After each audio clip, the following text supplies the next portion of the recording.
It's a fact. थोड़ा space रखो भैया, स्पेस रखो, थोड़ा नीचे कर लो भैया। How can prime minister give a statement? क्या प्राइम मिनिस्टर क्या बोलेंगे कि ट्रंप ने करवाया है? बोल नहीं सकते हैं, बट सच्चाई है ट्रंप ने सीज फायर करवाया है, पूरी दुनिया जानती है, रियलिटी है, रियलिटी से छुपा तो नहीं जा सकता है।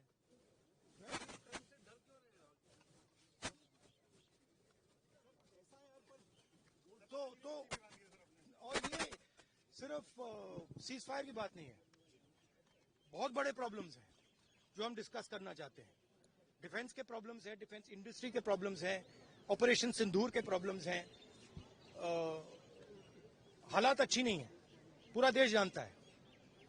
जो अपने आप को देशभक्त कहते हैं वो भग गए, राइट? प्राइम मिनिस्टर एक स्टेटमेंट नहीं दे पा रहे हैं। ट्रंप ने कितनी बार बोला है? 25 बार बोला है। ट्रंप ने 25 बार बोला है कि मैंने सीज फायर करवाया। ट्रंप कौन होता है सीज फायर कराने का? उसका काम थोड़ी है। मगर प्रधानमंत्री ने एक बार जवाब नहीं दिया। सच्चाई है, छुप नहीं सकते।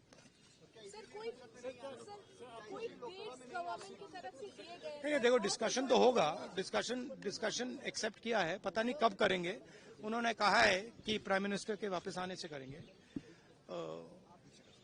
तो वो तो डिस्कशन होगा। अब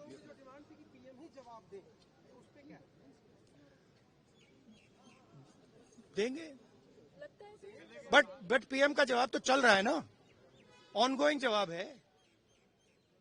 आप कह रहे हो कि ऑपरेशन सिंदूर ऑनगोइंग है और फिर आप कह रहे हो विक्ट्री हो गई, या विक्ट्री हो गई या सिंदूर ऑनगोइंग है। और दूसरी साइड से ट्रंप कह रहा है कि भैया सिंदूर को मैंने बंद किया, सिंदूर को मैंने बंद किया। 25 बार बोला है, तो कुछ ना कुछ तो दाल में काला है ना। सर फॉरेन पॉलिसी आपको नहीं लगता, क्योंकि फॉरेन पॉलिसी आपको नहीं लगता सर, क्योंकि हमारे यहाँ जब हम ये बात पूरे वर्ल्ड में रखने गए, फोरम पे गए, कई जो देश है उनको गिनती पे गिना जा सकता जो हमारे साथ आए, लेकिन नहीं, गिनती पे भी नहीं गिना जा सकता। किसने सपोर्ट किया? किसी ने भी। हमारी फॉरेन पॉलिसी की इन्होंने धज्जियां उड़ा दी हैं, किसी ने हमें सपोर्ट नहीं किया, किसी ने नहीं किया। Thank you. That is a second, that is another issue which is as important. सिर्फ 52 लाख की बात नहीं है, सिर्फ बिहार की बात नहीं है। महाराष्ट्र में इन्होंने चीटिंग की। हमने सवाल पूछे इलेक्शन कमीशन से, वोटर लिस्ट दिखाइए, इन्होंने वोटर लिस्ट नहीं दिखाई। हमने कहा कि वीडियोग्राफी दिखा दीजिए, वीडियोग्राफी का कानून बदल दिया। 1 करोड़ नए वोटर्स आए थे महाराष्ट्र में और इलेक्शन चोरी किया। ठीक है, कर्नाटक में हमने रिसर्च की है थोड़ी, कर्नाटक में हमने भयंकर चोरी पकड़ी है। मैं ब्लैक एंड व्हाइट में आपको दिखाऊंगा, इलेक्शन कमीशन को दिखाऊंगा, ठीक है, ब्लैक एंड व्हाइट में कि कैसे चोरी की जाती है, कहां की जाती है। कर्नाटक में ब्लैक एंड व्हाइट में है हमारे हाथ में, ठीक है, ब्लैक एंड व्हाइट, ठीक है। और यही काम इनको पता लग गया है कि इनका जो गेम है हम समझ गए हैं। एक सेकंड, हाँ, लोकसभा चुनाव की बात है। हमने एक कंस्टिट्यूएंसी चुनी, वहां पे हमने डीप डाइव किया, क्योंकि प्रॉब्लम क्या है, ये वोटर लिस्ट देते हैं पेपर में, और पेपर की जब वोटर लिस्ट आती है उसको एनालाइज किया नहीं जा सकता।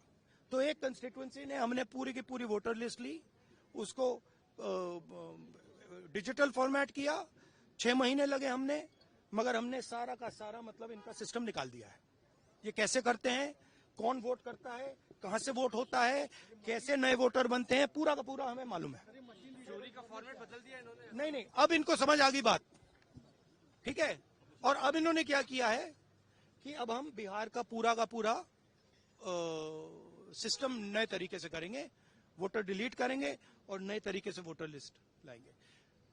हिंदुस्तान में इलेक्शन चोरी किए जा रहे हैं, ये रियलिटी है हिंदुस्तान की। Thank you.